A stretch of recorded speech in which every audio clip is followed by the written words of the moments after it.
দেখি এবার এইসব কাগজপত্র ঘেঁটে কিছু পাওয়া যায় কিনা। না না না, এখানে তো খুঁজে পাচ্ছি না। এমন করছো যেন মোহরের থলি হারিয়ে ফেলেছো। যা খুঁজছি সেটা মোহরের থেকে কম দামি নয় গিন্নি। আবার আবার তুমি হেয়ালি করে কথা বলছো। হেয়ালি বলো আর মহারাজের খেয়ালি বলো, খুঁজে তো আমায় পেতেই হবে। আবার সেই এক কথা বলি, খুঁজটা কি? নাম। নাম? হ্যাঁ নাম, বাপ ঠাকুরদা, তার ঠাকুরদা মানে পিতামহ, প্রপিতামহ, তস্য পিতা। এই তোমার মাথা খারাপ হয়ে গেছে। হ্যাঁ, ঠিক ধরেছো, মাথাটাই খারাপ হয়েছে, না হলে ভুলে যাই কি করে? হ্যাঁ, কি ভুলে গেলে? ওই যে রামপাল, তস্য পিতা ধর্মপাল, তস্য পিতা ন্যায়পাল, তারপর আর তারপর নেই? নেই কি বলছো গিন্নি?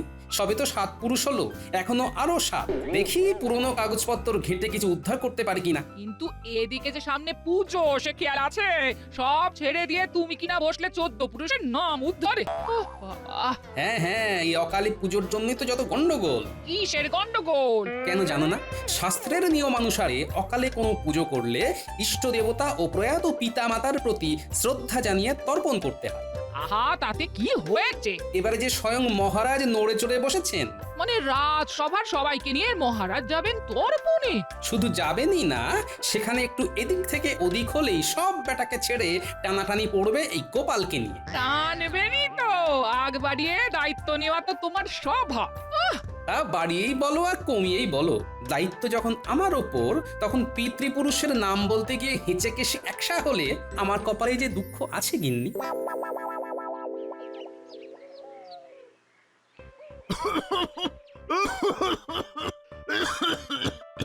কি হলো বলো তো? কথা নেই বার্তা নেই, শুধু শুধু শুকনো কাশি শুরু হয়ে গেল। শুধু শুধু নয় গিন্নি, শুধু শুধু নয়।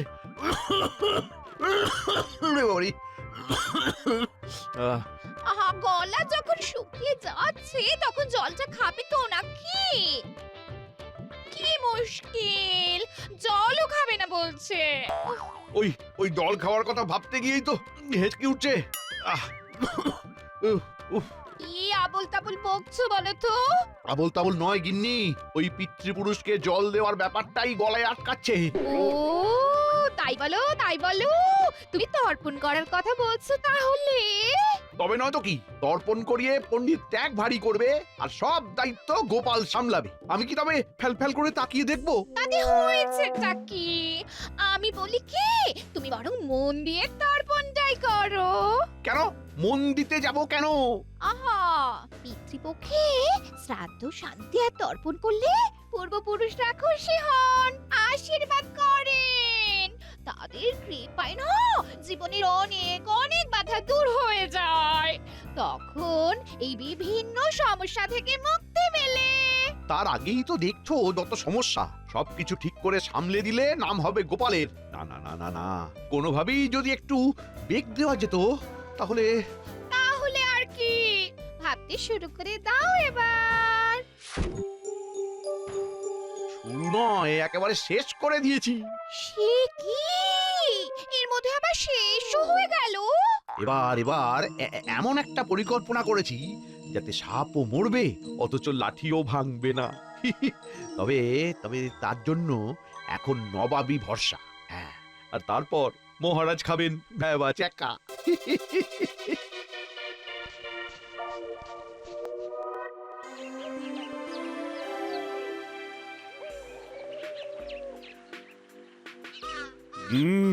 এদিকে তো প্রস্তুতি বেশ ভালোই চলছে দেখছি। প্রস্তুতি তো একেবারে তুঙ্গে মহারাজ। পিতৃপক্ষের অবসান হয়ে দেবী পক্ষ শুরু হবে বলে কথা, আর কিছু কাজ ফেলে রাখলে চলবে না। অল্প যা কিছু বাকি থাকবে তাও কয়েকদিনের মধ্যেই হয়ে যাবে মহারাজ। ধীরে ধীরে সেরে উঠবেন দেবী, গ্রহ নক্ষত্রের আলোয় দিগন্ত ঝলমল করবে। মহালয়ার দিন মায়ের চক্ষুদান করবেন মহারাজ, তার আগে খুঁটিয়ে দেখে নিতে হবে তো সবটা। হ্যাঁ হ্যাঁ, তা তো দেখতেই হবে, ওটাই তো আসল কাজ, না হলে তো সবটাই ফাঁকি হয়ে যাবে। হ্যাঁ, সেটা দেখতেই তো আশা, কিন্তু গোপাল আর মন্ত্রীর পাত্তা নেই কেন? তাদের তো টিকিটাও দেখতে পাচ্ছি না। গোপালের নাকি আবার টিকি? গোপালের টাকে আর চুল গজাবে না, মাথার পিছনে যেটুকু আছে সেটাও ঝরে যাবে কদিন পরে, তার আবার টিকি। এই না মানে ওই আর কি, কিন্তু ওরা দুজন গেল কোথায়? আগে মহারাজ, খবর পেয়েছি গোপাল নাকি দৌড় বন্ধ করে বসে বসে পিতৃপুরুষের নাম পরিচয় খুঁজছে। মশাইও বুঝি কি কাজে ব্যস্ত আছেন? না না, সবাই মনে হচ্ছে চাপে পড়ে গেছে। ভালোই তো, তবেই তো পিতৃপুরুষকে জল দেওয়ার কাজ সুসম্পন্ন হবে। চল, এদিকটা তো হলো, একবার না হয় গঙ্গার ঘাটটাও পরিদর্শন করে আসি।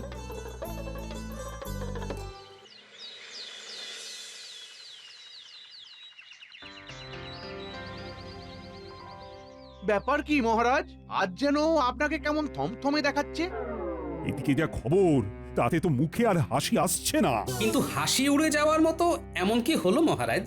মনে হচ্ছে কোনো পত্রবান আপনাকে কাবু করেছে। তোমাকে কি এখানেও ভাড়ামি করতে হবে গোপাল? দেখছো তো মহারাজ কোনো কারণে বিচলিত। না না, গোপাল ঠিকই বলেছে, ফরমান এসেছে। তাহলেই সর্বনাশ করেছে। মনে হচ্ছে কৃষ্ণনগরে গঙ্গার তীরে তর্পণ করাটা আর তেমন সহজ হবে না, কারণ নবাবের এই ফরমান। কিন্তু ওতে কি লেখা আছে মহারাজ? কাজের কাজ নাকি শুধুই অকাজ? শুনে আর কাজ কি? মনে হচ্ছে আমাদের মাথায় এবার বাজ পড়বে। নবাব বাহাদুর লিখে পাঠিয়েছেন যে তিনি পুরনো নথি ঘেঁটে দেখেছেন আমার পিতৃপুরুষদের গঙ্গার ঘাটের ইজারা দেওয়া ছিল নবাবের ঠাকুরদা তার ঠাকুরদার আমলে, আর সেই ইজারার মেয়াদ শেষ হয়েছে। তাই তাই তাই তাই ঘাটে গিয়ে আর কাজ নাই। কতকটা তাই নবাব এবার ঘাটে দখল নেবেন। নিতে চাইলেই হলো, জোর করে দখল করতে এলে আমরা সবাই মিলে ওনার চোখের জল নাকের জল বার করে দেব। আমরা না করলে গ্রহ নক্ষত্র করবে। ফাঁকা কলসির আওয়াজ বেশি, জানি তো। কিন্তু নবাব বাহাদুর কি এইরকম আদৌ করতে পারেন মহারাজ? আমি বলছি মহারাজ, নবাব এমন কিছুই করতে পারবেন না। এই ব্যাপারে কোনো নথিও নিশ্চয়ই নেই নবাবের কাছে। তবে কি নবাব বাহাদুর মিথ্যে ভয় দেখাচ্ছেন? না না, আমার তো তেমন মনে হচ্ছে না। ঠিকই বলেছেন মহারাজ, নবাব তো আর ফাঁকা আওয়াজ দেওয়ার লোক নন। তাই ব্যাপারটা আমাকেই দেখতে হবে, দরকার হলে আবার করে ইজারা নেওয়ার আবেদন করতে হবে। আর এই ফাঁকে ট্যাঁকে কিছু গুছতে হবে। আমাকে কি কিছু বললে গোপাল? আমি কি পাগল না পাজামা? না, খারাপ ভালো বুঝি না মন্ত্রী, তোমাকেই দায়িত্ব নিয়ে ব্যাপারটা মিটিয়ে ফেলতে হবে। তাই হবে মহারাজ।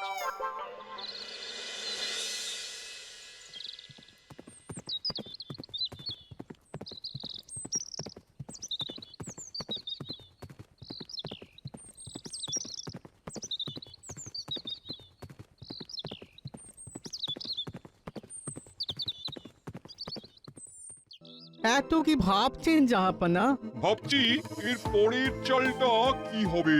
অত ভাববেন না হুজুর, দেখবেন আপনার এই এক চালে এই মহারাজ কৃষ্ণচন্দ্র একেবারে কাঁধ হয়ে গেছে। বলছো? উজির একদম ঠিক কথাই বলেছে জাহাপানা। আরে মন্ত্রী যে, এসো এসো এসো।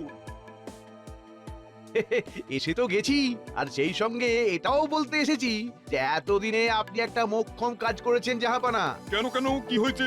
কি আবার হবে, আপনার ওই এক ফাঁকা আওয়াজে মহারাজ কৃষ্ণচন্দ্র একেবারে পেঁচে পড়ে গেছে। কি বলেছিলাম হুজুর? মন্ত্রী চিঠি লিখে জানাতেই সব দিক ভেবে চিন্তা করে চালটা দিয়েছিলাম বটে, তবে ওটা যে ফাঁকা আওয়াজ সেটা আর কজন জানে বলো? তবে বলছিলাম কি জাহাপানা, এবার ওই ইজারা বাড়ানোর টোপ দিয়ে এই ফাঁকে বেশ কয়েক বস্তা মোহর আদায় করে নেওয়া যেতে পারে। হ্যাঁ, তা পারা যায় বই কি, তা পারা যায় বই কি। আর তার থেকে যদি কিছুটা আমাকে দেন, তাহলে না হয় কদিন একটু রসে বসে খেতে পারি। দেব না কেন, আলবাত দেবো। তুমি তো আমার মাথায় ব্যাপারটা ঢুকিয়েছো, তা তুমি যখন এতটা করেছো তখন কিছুটা না হয় তোমার কথাও ভাববো আমি। ভাবতে ভাবতে রাত পেরিয়ে সকাল না হয়ে যায়। সকাল তো হবেই, আর সেই সকালে গঙ্গার ঘাটের দখল নিতে আমি সশরীরে যাব কৃষ্ণনগরে।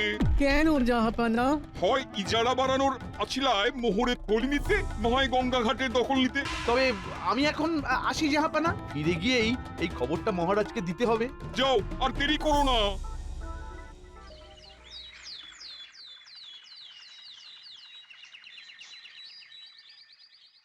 কি হলো? ইজারার ব্যাপারে মন্ত্রী তো কই এসে কোনো খবর দিল না এখনো। দরদাম করে আসতে মন্ত্রীমশাইয়ের একটু সময় তো লাগবেই মহারাজ। হ্যাঁ, মন্ত্রী নবাবের সঙ্গে বসে দরদাম করছে। সে তো করতেই হবে মহারাজ, না হলে লাভের গুড় মন্ত্রী থুড়ি পিঁপড়ে খাবে কি করে? কথা হচ্ছিল গঙ্গার ঘাটের ইজারা নিয়ে, এর মধ্যে গুড় আর পিঁপড়ে এলো কোথা থেকে আমি তো কিছুই বুঝতে পারছি না। আর সব শেষে সেই হিসাব ঠিক মিলেও তো যায় পণ্ডিত মশাই। আচ্ছা বেশ বেশ, হিসেব নিকেশ পরে হবে, এখন মন্ত্রীকে আসতে দাও আগে। এই তো এসে গেছি মহারাজ। এসে তো গেছো, কিন্তু ওদিকের খবর কি? খবর একেবারে মোক্ষম মহারাজ। নবাব গঙ্গার ঘাটের ইজারা পুনর্বহাল করতে রাজি হয়েছেন, তবে তার জন্য তাকে 10 সহস্র সোনার মোহর দিতে হবে। হ্যাঁ? বলো কি, 10 সহস্র? দরাদরি করে এর থেকে কম করা গেল না মহারাজ। আর এবার নবাব নিজে আসছেন চুক্তিপত্রের দস্তখত করতে। দস্তখত করতে নাকি আমার টুঁটি চিপে ধরতে? এমন অশুভ কথা মুখেও আনবে না মহারাজ। আমার মনে হচ্ছে মন্ত্রী মশাই বলেই মাত্র 10 সহস্র স্বর্ণ মুদ্রায় নবাবকে রাজি করাতে পেরেছেন। হ্যাঁ হ্যাঁ, বেশ সস্তায় বাজি মেরে দিয়েছেন। শেয়ার বলতে এমন সস্তা যে মহারাজের অবস্থা একেবারে খাস্তা করে দিয়েছেন। আমার তো মনে হয় গোপাল নবাবের কাছে গেলে একটা কানাকড়িও লাগতো না। একটু অন্য রকম ভাবে হয়তো ব্যাপারটা মিটিয়ে নেওয়া যেতে পারতো। গোপাল কি জাদু টোনা করতো? কি হলে কি হতো সেই নিয়ে এত কথা কেন হচ্ছে সেটাই তো নং বুঝন্তি। মাথা পাগলং পাগলং। না না, তার থেকে গোপালের কেমন এলেম আছে সেটা দেখে নিলেই হয়। দেখুন না মহারাজ, যত খুশি দেখুন, এ আর এমন কি ব্যাপার। তবে তবে আবার কি? তবে এর জন্য সামান্য কিছু কাঠখড় পোড়াতে হবে, এই যা। সেটা না হয় আমি বিজ্ঞানীর সঙ্গে বসে ঠিক করে নেব। আমি আমি আবার তোমার কোন কাজে লাগবো গোপাল? ও গোপাল যে কখন কি ভাবে কে জানে। যত যাই ভাবো গোপাল চন্দ্র, এবার আর মহারাজ কৃষ্ণচন্দ্রকে বাঁচাতে পারবে না। 10,000 সোনার মোহর গলে গেল বলে।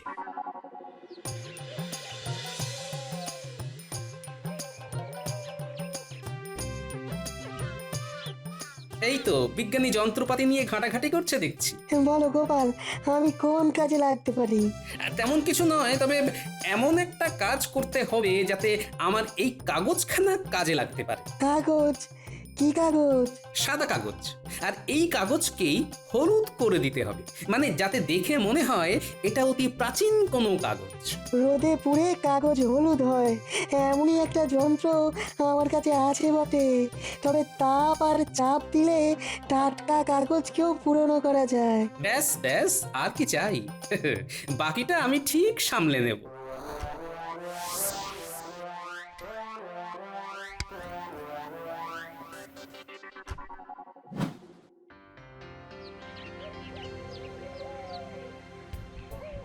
হ্যাঁ, বলি রাজসভা থেকে ফিরতে এত সময় লাগে বুঝি? কাজ কি আমার একটা গিন্নি? একটা কাজ শেষ করেই আরেকটা কাজ ধরি। এ বাড়িতে এসো ধরাধরি করবে বুঝি? ধরাধরি নয় গিন্নি, এবার একেবারে লেখালেখি। লেখালেখি? আর তার জন্য তুমি ঘরে ঢুকতে না ঢুকতে এইভাবে ছড়িয়ে বসে গেলে? মুখের কথায় কাজ হবে না গিন্নি, তাই একেবারে লিখে লিখে কথা হবে। নবাব ঘুঘু দেখেছে, কিন্তু ঘুঘুর ফাঁদ তো আমি দেখাবো। ঘুঘু? বলি ফাঁদ? না না না, ঘুঘু ফাঁদ নয় গিন্নি, বরং ফাঁদে ঘুঘু। ফাঁদ পেতে এবার আমি আসল ঘুঘুকে ধরবো।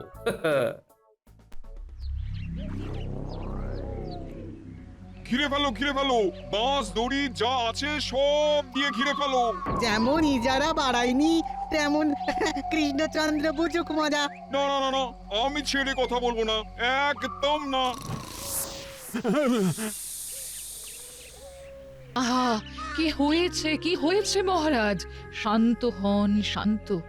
আহা, শান্ত হব? আমি কোথায়? আমি গঙ্গার ঘাটে যাব।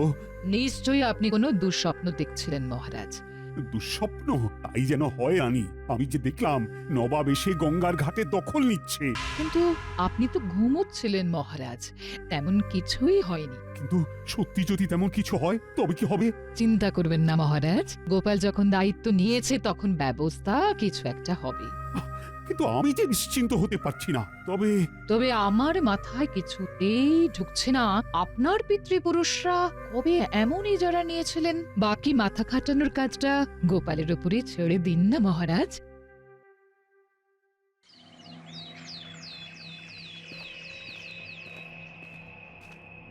আসুন আসুন নবাব বাহাদুর, আসুন। এসে তো গেছি, এখন আর অত ডাকাডাকি করে কি হবে কৃষ্ণচন্দ্র? আর নবাব যখন এসে গেছেন তখন সহজে ছেড়ে যাবেন না, এটাও জেনে রাখুন। এখন কাজের কথাটা চটপট বলে ফেলো উজির।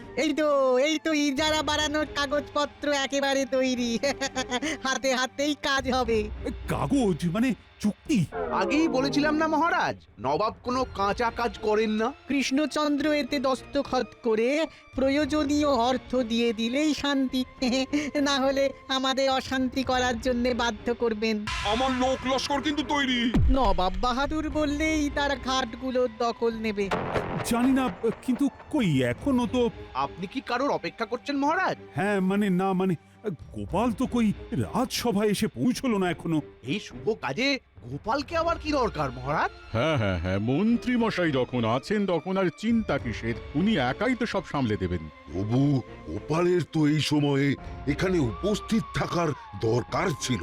গোপালের ভরসায় না থেকে বরং নবাব যেমন চাইছেন তেমন অর্থ দেওয়ার ব্যবস্থা করুন মহারাজ। কি হলো কৃষ্ণচন্দ্র, তবে কি ধরে নেবো ইজারা বাড়ানোয় তোমার তেমন কোনো আগ্রহ নেই? আমাকে কি তাহলে অন্য ব্যবস্থা নিতে হবে? না তাহলে যে বিপদ বাড়বে।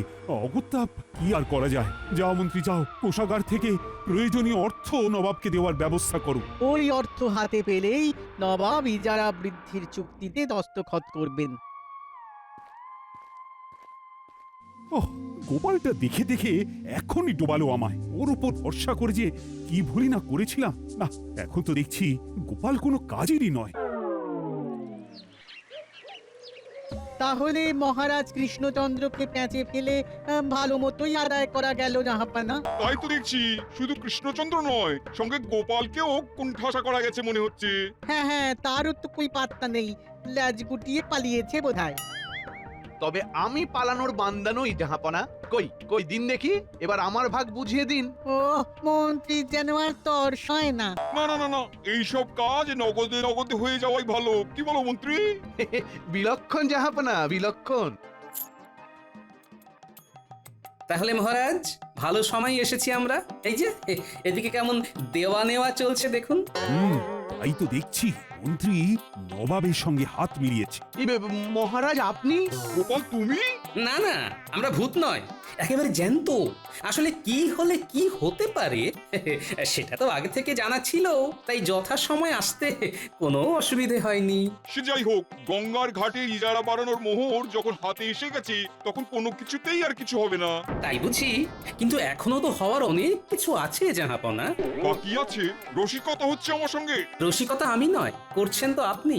কারণ আসলে তো এইসব ঘাট মোগল সম্রাটের সম্পত্তি, তাই আদৌ যদি কোনো ইজারা থাকে তবে তা শেষ হয়ে যাওয়ার পরে আপনি এর দখল নিলেও সম্রাট খবর পেলে কি হবে ভেবে দেখেছেন? কি হবে? সম্রাট যে শুধু আপনাকে এখান থেকে উৎখাত করবেন তাই নয়, মুর্শিদাবাদের ঘাটগুলোর দখল নেবেন। আর মোগল সম্রাটকে জানানোর এই কাজ করবেন স্বয়ং মহারাজ কৃষ্ণচন্দ্র। গোপাল আবার এ কি কল খাটালো জাহাপানা? শুধু কল নয়, একেবারে জাঁতা কল। এই যে এখানে লেখা আছে। ওটা কি? বলছি জাহাপনা, আপনি ইজারা শেষ হওয়ার কথা বলাতে আমিও পুরনো নথি ঘেঁটে ঘুটে এসব বের করেছি। পুরনো নথি? কই আগে দেখিনি তো। অনেক পুরনো নথি। কিন্তু ওতে আছেটা কি? ওই যে মোগল সম্রাটের বয়ান, কৃষ্ণনগর স্থিত গঙ্গার ঘাট মোগল সম্পত্তি। কৃষ্ণনগরের মহারাজ রাজা কৃষ্ণচন্দ্রকে তার এবং তার প্রজাদের কল্যাণার্থে ব্যবহার করতে দেওয়া হলো। যদি কেউ এই গঙ্গার ঘাট আমার অনুমতি ছাড়া দখল করতে আসে তাহলে তার স্থাবর অস্থাবর সমস্ত সম্পত্তি দখল করা হবে। তাই কেউ যদি এই ঘাট দখল করার চেষ্টা করেন তাহলে যত নষ্টের গোড়া তাহলে এই মন্ত্রী। আমি আবার কি করলাম? তুমি তো গন্ডগোলটা পাকিয়েছো, আগ বাড়িয়ে খবর পাঠিয়েছো ঘাটের দখল নিয়ে মোহর হাতাবার। একটু হলেই আমার স্থাবর অস্থাবর সকল সম্পত্তি হাওয়া হয়ে যাচ্ছিল। কি তলায় তলায় তুমি এতটা ঘোট পাকিয়েছো মন্ত্রী? দাঁড়াও, তোমার ব্যবস্থা হচ্ছে। ক্ষমা করে দিন মহারাজ, ক্ষমা করে দিন। না, এই মোহর টোহর আমার কিছুই লাগবে না। যেমন চলছে তেমন চলুক, শুধু খবরটা যেন মোগল সম্রাটদের কানে না যায়। চলো উজির, চলো। এখনই যাবেন কোথায়? যখন এসেই পড়েছেন তখন আগামীকাল তো মহালয়া, ততক্ষণ না হয় থেকে যান। তারপর এক অন্যরকম দান দেখবেন। আবার কি দান? মহারাজ দেবী দুর্গার চক্ষু দান করবেন। সেটা নিজের চোখে দেখবেন না? না না না না, সেসব পরে হবে, সেসব পরে হবে। এখন এখন এখান থেকে যেতে পারলে বাঁচি। নবাব তো একেবারে লেজ তুলে পালালেন গোপাল, কিন্তু তুমি এসব করলে কি করে? আমি তো নবাবের দেখানো পথেই হেঁটেছি। তবে ওই যে কথায় বলে না, বাবারও বাবা থাকে। তাই মোগল সম্রাটের বানানো থুরি ওই বিজ্ঞানীর সহযোগিতায় আমার হাতে বানানো চুক্তিপত্র দেখিয়ে নবাবকে ঘায়েল করেছি মহারাজ। বলিহারি বুদ্ধি বটে তোমার। আমার কি হবে মহারাজ? তোমার এখন হয়েছে কি? মহালয়ার সময়ে মহা বিপর্যয় টেনে আনছিলে তুমি, তাই তোমার নিস্তার নেই। তাহলে আবার কি? সারা রাত জেগে গঙ্গার ঘাট পরিষ্কার করবে তুমি। কত বড় ঘাট আমি একা সাফ করব? মরে যাব মহারাজ, মরে যাব। আমার কথা একটু ভাবুন মহারাজ, আমার কথা একটু ভাবুন।